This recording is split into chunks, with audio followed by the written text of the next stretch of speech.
watching this very special November 4th, 2020, day after election night special report of the Connie Bryan Show.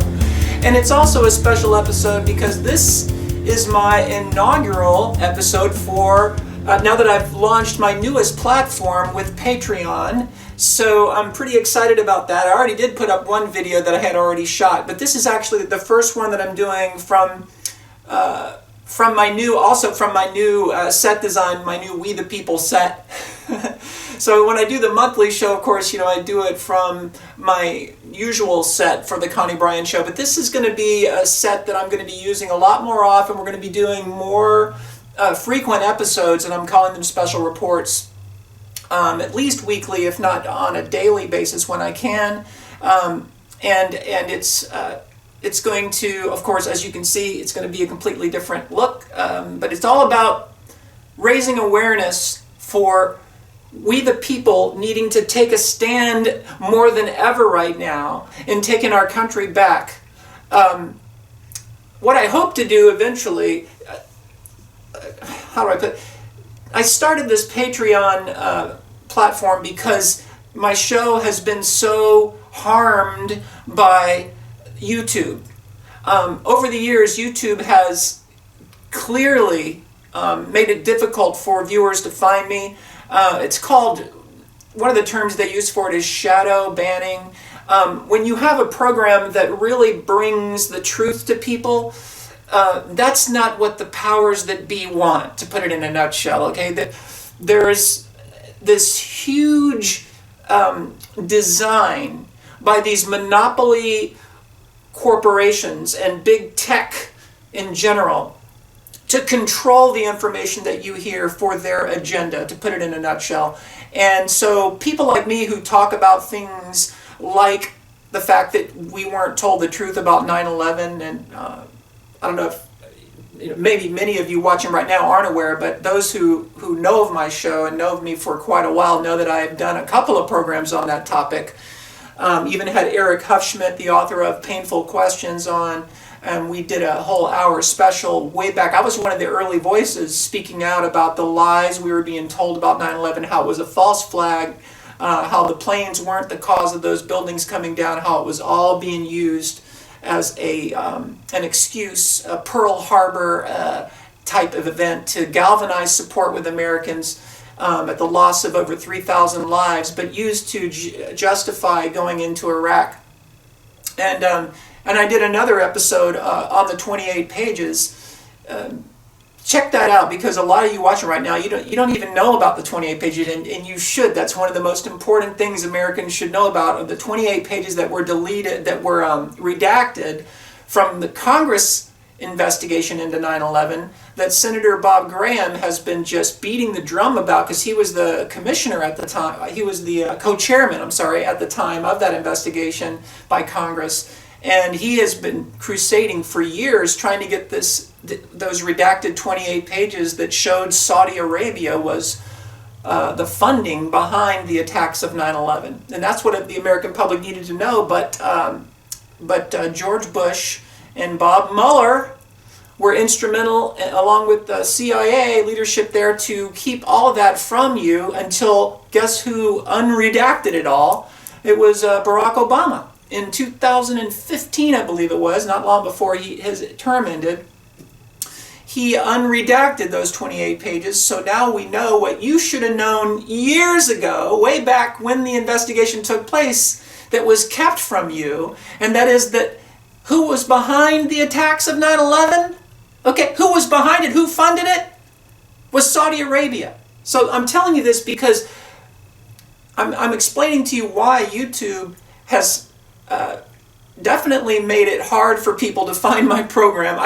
I started seeing, this was years ago, I started seeing the numbers of people watching my episodes just went down just drastically, and it was clear that they were not wanting my program to be found as much. And this is happening to a lot of people across the board. You'll hear other folks who are doing the kind of thing that I'm doing that have a lot more viewership talking about this same kind of shadow banning problem. Anyway, so that's part of why I'm looking for some other platforms to begin putting my show out and doing more content on those platforms. But what I wanted to say about that is really what I've always wanted and what I miss so much is taking phone calls on a terrestrial radio station, doing like I used to do. If you're new to watching me, if you're new to catching this show, and even if you've been watching for a while, maybe you don't know this, but I used to, years ago, I had a radio talk show at an independently owned station in Florida. And it was like 9 to noon every day, and after I would do the show, I was the sales manager for the station. But for the show from 9 to noon, it was this kind of format where I was shaking it up and talking about hot topics in the news and bringing ethics and truth to bear on those topics, exposing bigotry and promoting fairness and equality and justice. But in an intellectually honest way, not a tribal propaganda way that we're seeing right now coming largely from the left. We see it from both sides, but right now the threat to this nation, that propaganda and that fraud and that corruption that we're seeing that's attacking this nation and our civil liberties is largely from the left. So anyway, I used to talk about these kind of things on a radio station in Florida, and my big thing was getting your comments on the air, exercising the First Amendment. I used to like to talk. I said, when you tune into this show, it's a workout. We're actually exercising the First Amendment and running it around the block, so I want to hear from you, So anyway, I miss that so much. I can't tell you how much I miss doing the show. It was called Town Talk, and what I'm really hoping is that eventually I might find another independently owned station that I could bring the show back to the airwaves. And of course we would be able to do it worldwide now with the internet. We could have the terrestrial show in a local township and really boost the whole community business model. That's what we need to get back to. That's what's at threat. That's what's at risk right now. That's the threat that's being posed to us in such a big way, is our ability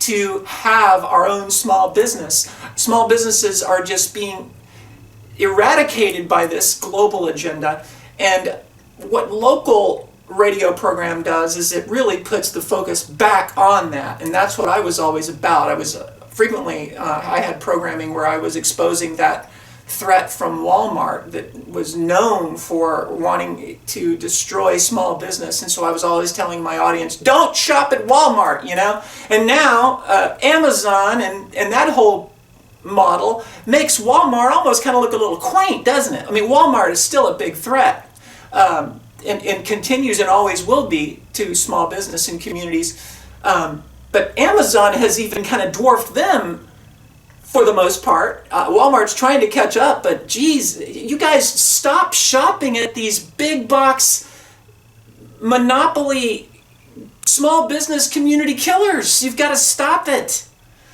So that's my big hope, is that possibly at some point we might find another radio station that wants this kind of content on their local airwaves, instead of doing the same kind of thing with this conglomerate approach where the stations are all bought up by these big corporations and they're just putting Rush Limbaugh and Sean Hannity and who else? You know what I'm talking about. All these cookie cutter, corporate blessed, corporate approved programs, and it's usually from the right. And that's what I mentioned a minute ago. We're seeing a lot of corruption from the left, but we've got to remember, one of the big themes I'm going to be bringing forward at this point and beyond for a long time now, into the future, the big thing we need to be thinking about is how neither party, the Democrats or the Republicans, are the solution.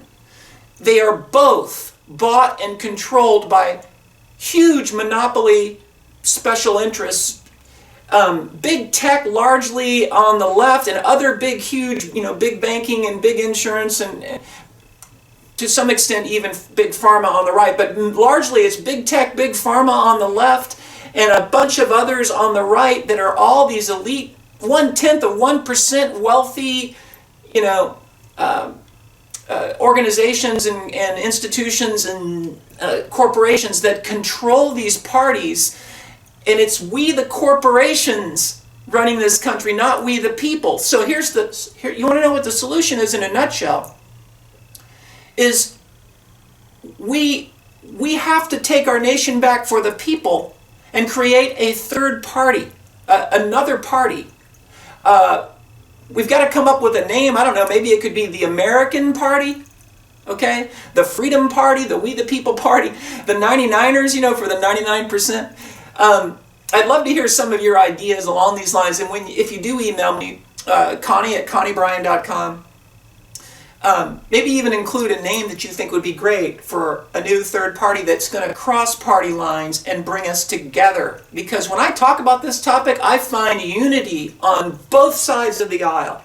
I could be playing poker because I'm a big poker player, and when I was out on the road with my music, I played poker in so many different places across the Black Hills and Montana, and when I'm here in Sacramento, there's a couple of local places I'll frequent, and I could be talking at any given time at a poker table about this topic, and no matter whether the players are Democrat or Republican or Libertarian, it's uniting. Everyone comes together on it and says, "You're right. Yeah, how do we create such a third party?" Because they realize, people on all sides of the aisle realize that our parties, the two-party system, is the problem. It doesn't represent we the people. I want to just talk a little bit about one of my most recent articles that I wrote here the day after Election Day. And then I'm going to refer to one that has some comments from my Facebook post last night after this all started happening, all this corruption, when they stopped counting the ballots because they saw Trump was in the lead. But today, the day after Election Day, this is my most recent article, and it's entitled, "Election Night Fraud Will Not Be Tolerated by We the People." What we witnessed late last night on election night 2020 and continuing into today is a fraudulent level of corruption within the media like we've never seen before. As I predicted over the last month, Trump defied those fraudulent left-wing media polls that said Biden was way in the lead.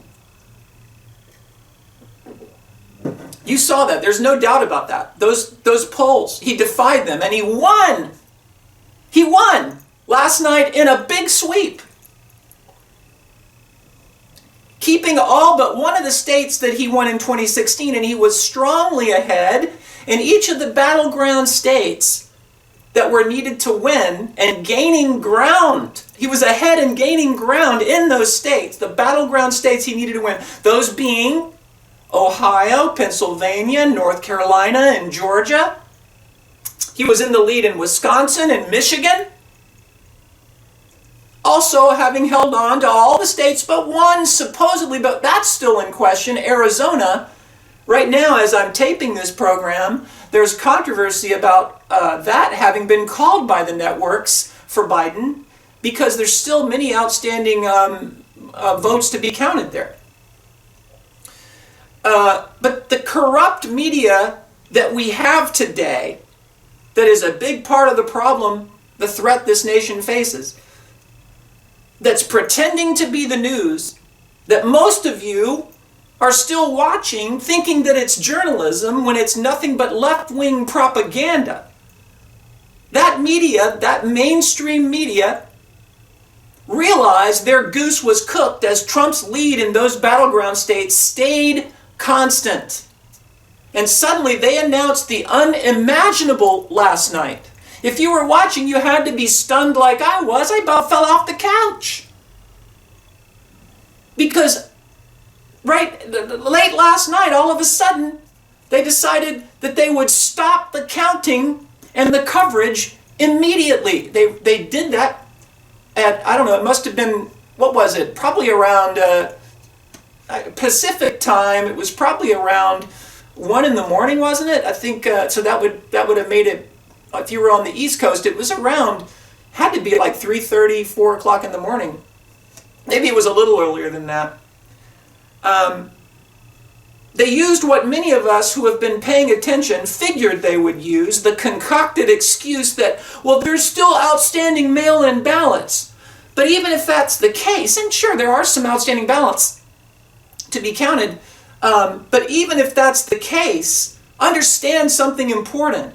The trend of the voting in those key battleground states had Trump moving away big time with the popular vote in each of those states at that moment last night.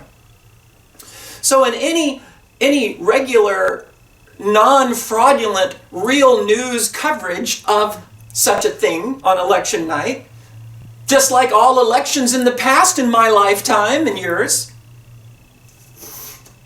any reputable and honest news coverage would have made that point clear and told you that Trump appeared to be winning and would appear to be favored to win if that trend continued in those mail-in ballots yet to be tabulated. But they didn't do that.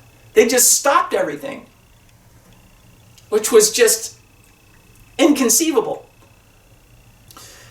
As I said above, there's no arguing the fact that Trump blew away the fraudulent polling numbers from this corrupt organized media effort on the left. And we're now clearly in the midst of a war for we the people to save our country from we the globalist corporations, like I said earlier. That's the battle that's happening right now. What we are dealing with is a massive left-wing globalist attack on our nation, having already taken over the Democratic Party with their China-centric agenda of control. I personally started to realize this in my life for the first time only just earlier this year. With their hyping of the coronavirus, COVID-19, in order to threaten so many of our precious civil liberties. Once that began happening earlier this year, and I saw the Democrats as the perpetrators of that huge false narrative and hype, trying to fraudulently make you fear for your life, so much so that you'd give up your personal freedom and your privacy protections, even though the CDC was telling us that it was generally a mild virus. And that the vast majority of us wouldn't even know we had it if we caught it. That you'd have mild symptoms or you wouldn't even know, for the vast majority of us. All right?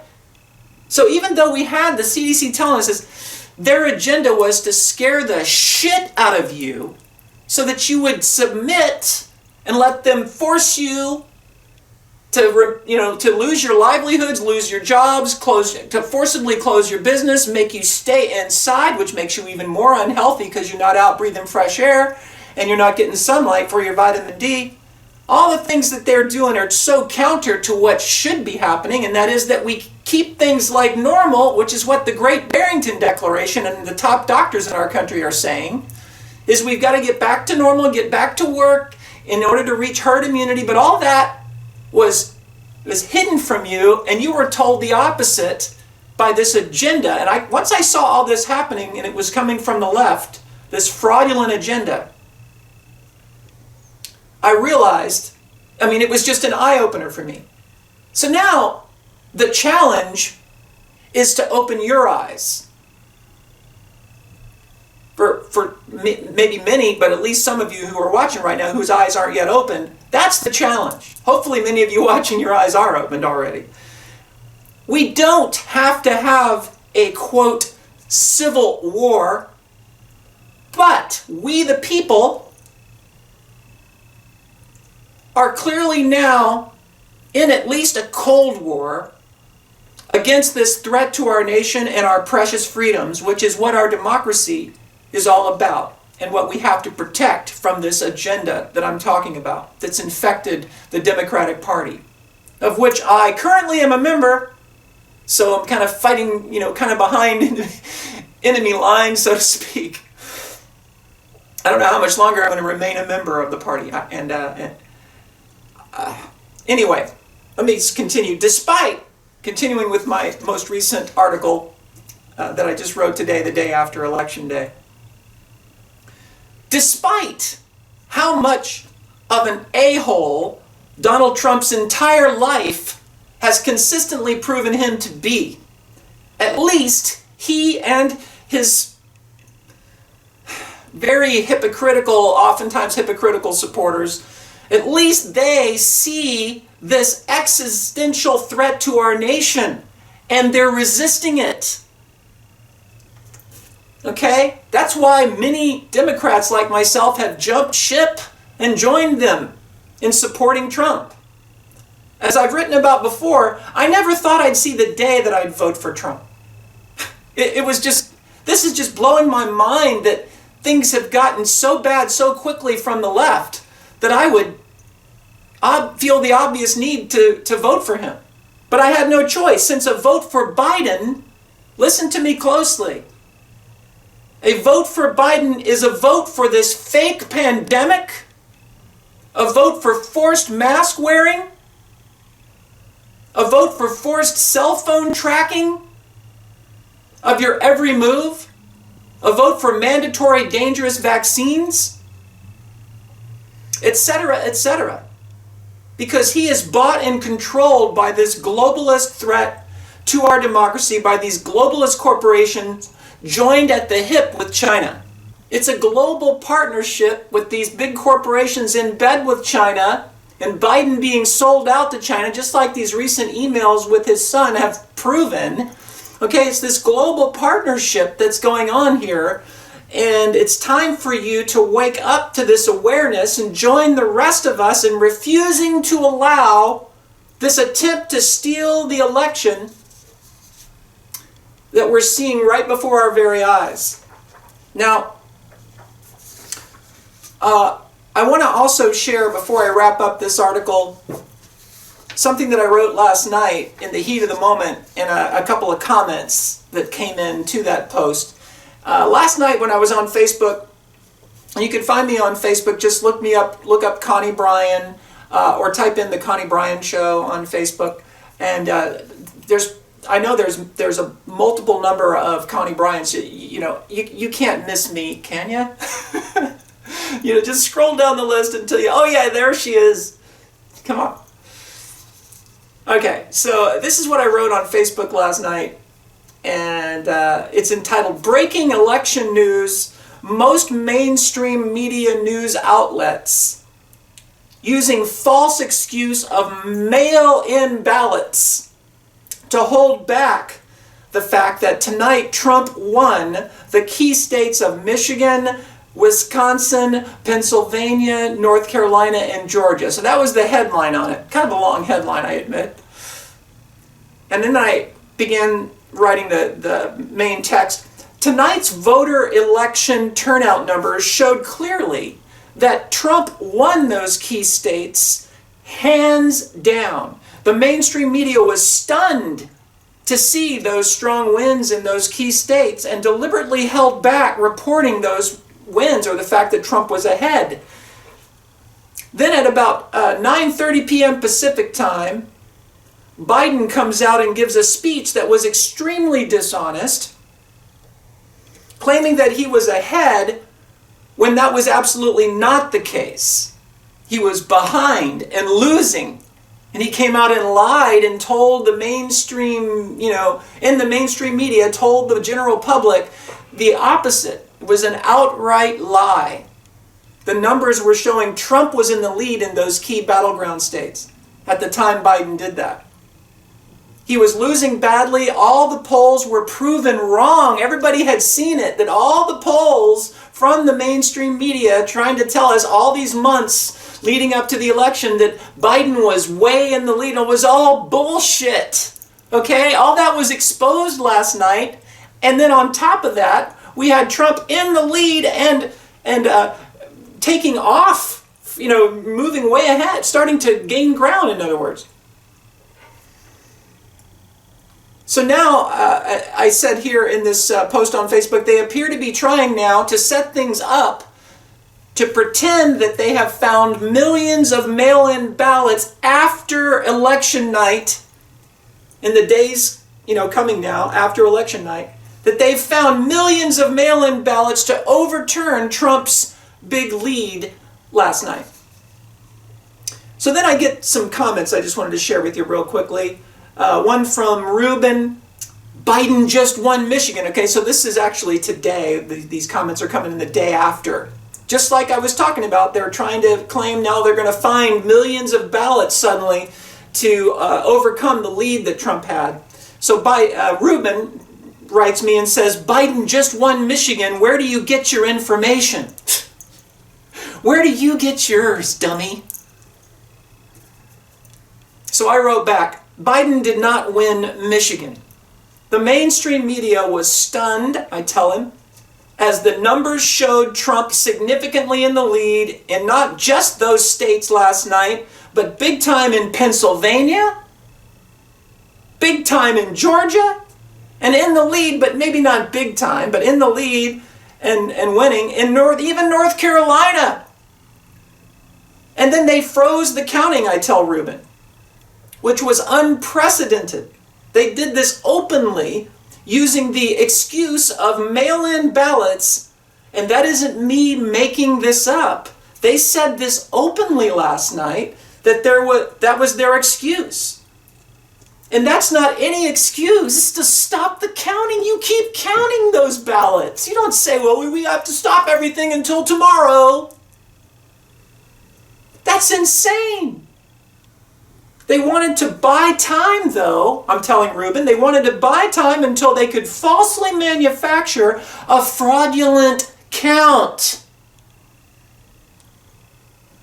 Because they know, Ruben, that's where you're getting your information, from their fraudulent fake news, masquerading as the news.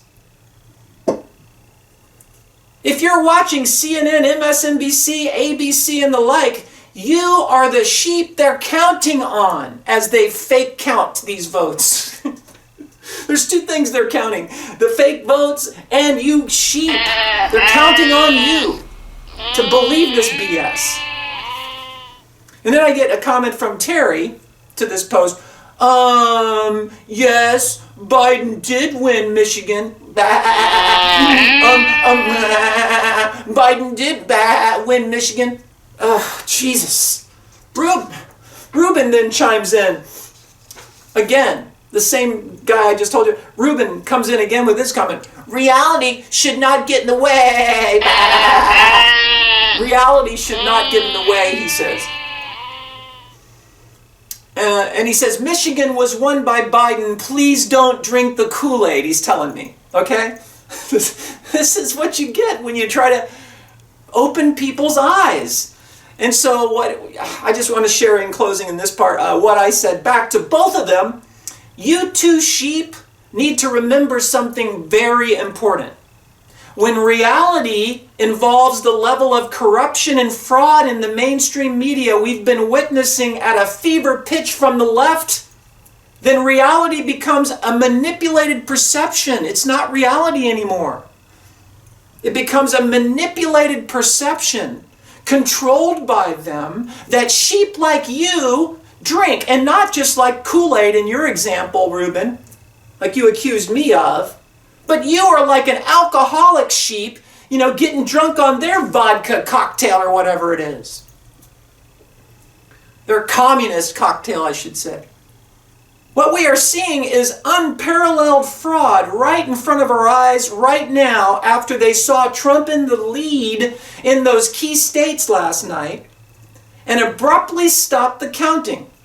And then I end telling them both, fortunately, a majority of Americans who aren't weak-minded sheep like you are waking up to this, and that reality is going to get in your way big time. Now, in closing this special inaugural episode, now that I've created the Patreon platform, in closing, I just want to say I'm just one of many voices in this powerful and growing resistance by the American people. But as such, I'm amping it up with my show and my articles on my blog at ConnieBryan.com. For those of you interested, since YouTube has been so active in censoring and shadow banning my show, many shows out there, many hosts have been talking about this who are trying to share truth with you. But I just want to tell you, I've been a victim of that for a long time from YouTube.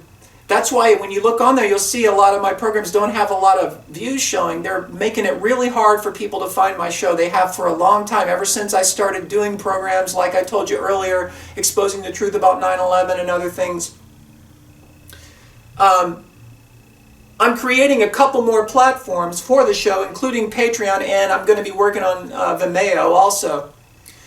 You can always find my content on my website at conniebryan.com, and I hope you will check that out for all my material, including my stand-up comedy and a lot of funny comedy sketches and impersonations that I've done. I think you'll really like. Also, my rare interview that I was able to do. I made friends with Jonathan Winters, the comedy legend, improv legend of all time. He and I became friends when I was doing this show in Santa Barbara. And so you can find that special interview he gave me on my show. It's a 45-minute long interview. So I really want to invite you to check that out. You can find all that material, including my blog with all my articles and editorials. And I want to hear from you. That's the thing. Okay, so that's the other thing I wanted to mention regarding this new Patreon platform is that it will really help me immensely if you would not only consider becoming a patron, but that you would, if you do become a patron, you would actually email me at conniebryan.com with your comments and be like callers. Because what I want to do with the Patreon account is have the patrons that support the show be my callers. And how you could do that until at such time maybe we could get a terrestrial radio station again in a small town or a big town, who knows, to do the show again and take calls. In the meantime, what we could do is you could email me and I could feature those on the show from my patrons. So that's what I'm hoping to do with Patreon. So again, my email is connie@conniebryan.com, and you can find all my content on my website, also YouTube/Connie Bryan. But like I said, YouTube has for a long time now been making it harder for people to find me. So I should have done this much sooner than now, but it's better late than never, right? I should have done this a lot sooner. Here's the link though. I'm going to put it up on screen to the new channel at Patreon in case people are not watching on Patreon right now. They could be watching on YouTube. So I'm going to put it up on screen where I will be producing a lot more frequent weekly and sometimes daily content that I'm going to be calling special reports in my on my We the People set that you see here. So look for a lot more content. Just keep checking back. Subscribe so that you'll get notified when I do produce it. But it's going to be sometimes daily, sometimes maybe weekly. Just depends. I got to find in the meantime, ways to pay the bills too. So that's the thing. There's editing involved in all this. Done shooting it, so there's a lot that goes into producing these episodes. And then so you got to find time to do them in between trying to pay the bills, right? In closing, let me just say this. We are already fighting a war for the protecting of our nation and our democracy, for we the people. We're already fighting a war for that. I called it a Cold War a little earlier. It's high time to wake up and stop being subservient sheep and join your fellow American wolves against this communist global technocracy threat coming from the left. Thanks for tuning in, and I'll talk to you again real soon.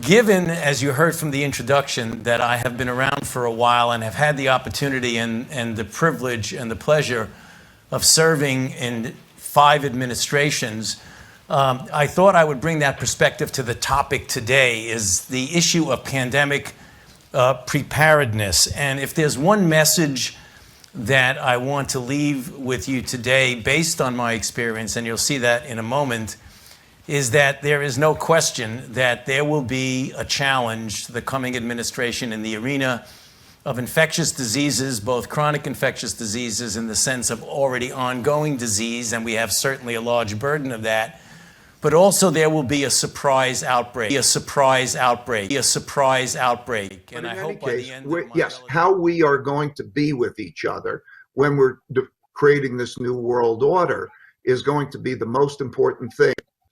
A bigger fall. This is a bigger event than the 2008 financial crisis, and it's most comparable to the 1930 to 45 period of time in terms of, the size of the hole, the unemployment rates, and those types of impact. And then we'll adapt. One of the great things about the greatest force is in humanity and the greatest force in productivity is the capacity of humans to adapt and change the way they're doing things. And we're doing that right now. And so I'm pretty confident that the inventiveness, the adaptation will bring us to a new way of operating.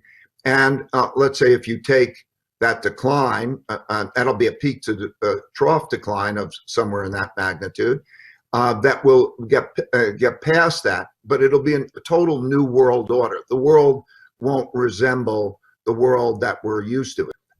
I can get into what I think will be the sort of the beneficiaries of that. It'll be a different kind of world. It'll be difficult to, it'll be a very selective world as to what will do well. But in any case, yes, how we are going to be with each other when we're creating this new world order is going to be the most important thing. Climate change. This is the act of nature that hit us over the head, the virus. But there's other evolutionary costs that are going to come in the form of climate change and those types of things. All of those things are important to imagine in imagining the new world order, I think. When you have people who share a budget or share wealth and you have a large wealth gap. And so when you have a large wealth gap and there's an economic downturn, there's a high risk over fighting over wealth. I mean, that's just history. We see it happen over and over again. So most probably there's a question of whether we'll do that well or whether we won't do that well. And I can give historical examples of doing it well and not doing it well, but mostly it's a risky thing that people don't do well. Now we're heavily in debt and we are at those kinds of limits. And so how are we going to restructure that world order? So when I look at it, I think in terms of your answer, it depends very much on how we are together. And will we bring the country together? Like the togetherness and being behind a common mission. And what is that common mission? I believe, what is the American dream? Do we know what the American dream is? Or do we each have our individual dreams, like I want to get richer and I want to do something else? I can get into what I think will be the sort of the beneficiaries of that. It'll be a different kind of world. It'll be difficult to, it'll be a very selective world as to what will do well. I graduated from the University of Rochester School of Medicine in 1980. I became an orthopedic spinal surgeon, did 10 years as a military surgeon, and then I served on a congressional committee that looked at technology for the military, for the Navy specifically. And as that, I researched bioweapons and all sorts of stuff and masks. And I'm going to tell you, in my entire professional career, I have never heard anybody actually believe that any kind of masks, short of an actual level 4 containment suit, made a difference to small particle viruses. In fact, the CDC itself just published an article in May exactly saying that. You cannot contain influenza with these masks, and that's even larger than this virus. Now, I reviewed all this science. I gave a talk out in Nevada last month, and it's online, YouTube, Medical Technocracy in my name, and you can look at all the sciencey stuff. My conclusion, looking at all the redoing my investigation of this time, is that people that are now purporting to scientifically prove masks work are either being paid or being played. This just doesn't work this way, and the outcome of this is not going to be good. The previous speaker said some of the things I wanted to say about children. Children actually, we have bad things happening here because children learn by looking at facial expressions. They socialize. we are creating a generation of people that will be afraid of normal existence, and that's not a good thing. The second thing is, I don't know if you know how badly you're damaging the economy. You guys haven't missed a paycheck, but as a small business owner, we've missed a lot of paychecks, and it's not getting better, particularly because I live outside the ring of Omaha.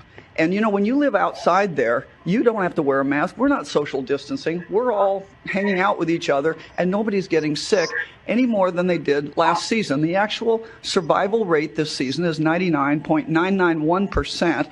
It's actually gone up to probably 99.997 with the new CDC revelations. And last year's flu season was 99.992%. And for that, we're making our children afraid, and that's not a good outcome. So I think this is time to end this, and I just want to say that I've taken 2 oaths in my life, one to the Constitution as a naval officer, and one to the oath of Hippocrates when it says I shouldn't do mischief to my patients, and mischief includes lying to them.